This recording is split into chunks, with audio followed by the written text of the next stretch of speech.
To make a warping board, I purchased a poplar board that is 1 inch by 3 inch and 6 feet long. Cut 2 pieces that are 34 inch in length and 2 pieces that are 38 inches in length. You will also need 20 1-inch dowel rods that are 6 inches in length. Mark the end of each board by the measurement of its width. Line the boards up and use a speed square to make this task easier.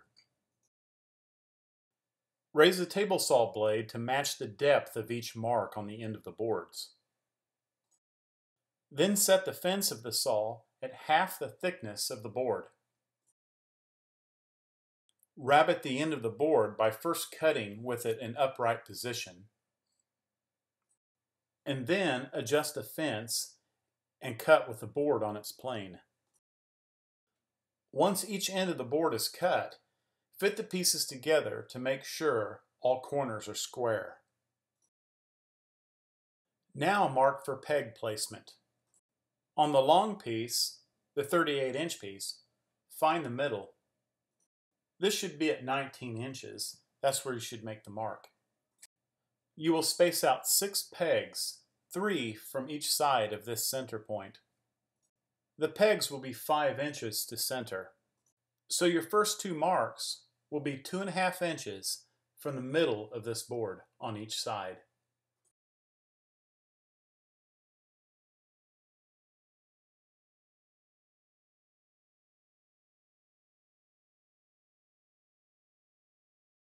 Strike a mark 5 inches apart in each direction.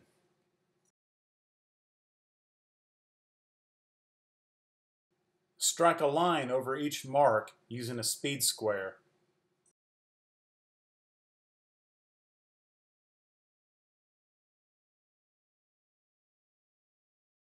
With a straight edge, make a line straight down the middle of this board.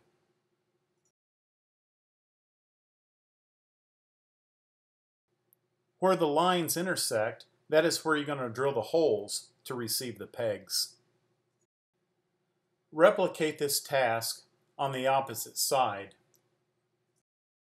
On the short ends, the 34-inch pieces, you will follow the same procedure, except there will be 4 pegs on each side at 9 inches on center.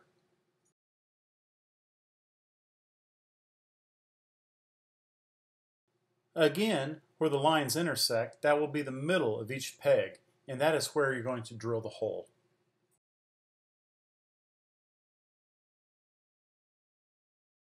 Repeat this task on the opposite side.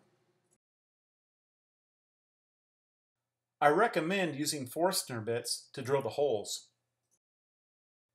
Since I'm using 1-inch dowels, I'm going to use a 1-inch bit to drill the holes. I also recommend using a drill press. That way the holes are directed straight up and down. Drill the holes at the marked peg locations.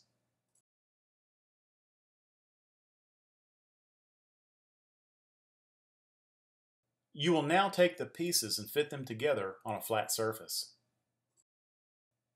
Using a speed square, you will find the center of each corner.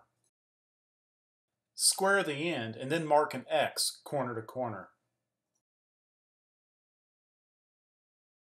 You will now drill a hole where the lines intersect. Repeat this on all corners, fastening them together with a carriage bolt, a fender washer, and a wing nut.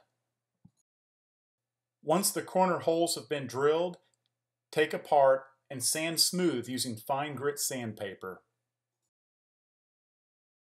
Next, secure a drum sander in a drill press. Use the drum sander to take the edge off of one end of each peg. This will be the end of the peg that will be exposed on the warping board.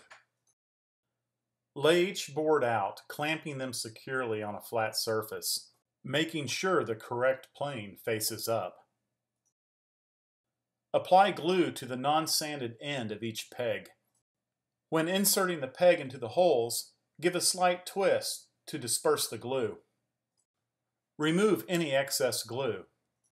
Continue until all the pegs have been placed, making sure they are straight up and down. Let the glue cure for at least 24 hours, and then reassemble the frame together using the carriage bolts, the fender washers, and the wing nuts. Finish with natural wood color or use your favorite stain color, and it's ready to use.